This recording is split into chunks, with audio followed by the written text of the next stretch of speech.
4 ujian yang paling banyak sekali di akhir zaman sebelum keluarnya Dajjal disebut oleh Allah dalam surah Al-Kahfi.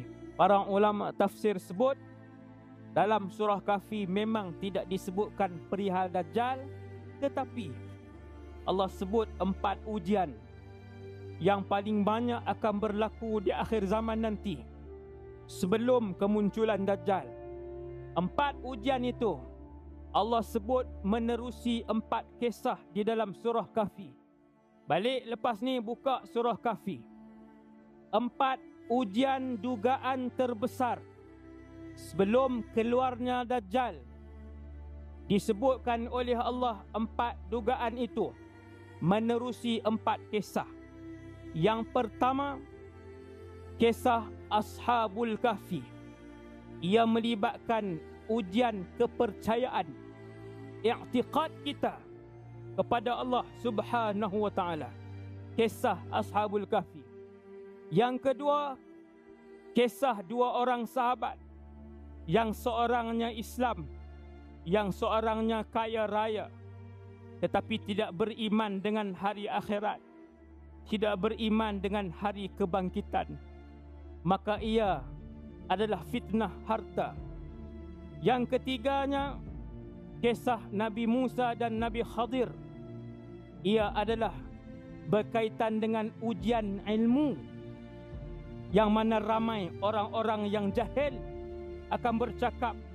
Lebih daripada itu, orang-orang jahil ini akan menyerang alim ulama dengan panggilan yang keji, dengan panggilan yang hina, dan membuat fitnah hampir tiap-tiap hari dalam YouTube, media sosial dan sebagainya kepada para ulama Ahlus Sunnah wal Jamaah. Orang biasa ni, orang awam yang ruwai bidah, kata Rasulullah sallallahu alaihi wasallam. Itu ujian yang ketiga, ujian ilmu, fitnah ilmu melalui pengkisahan Nabi Musa dan Nabi Khadir alaihi wassalam.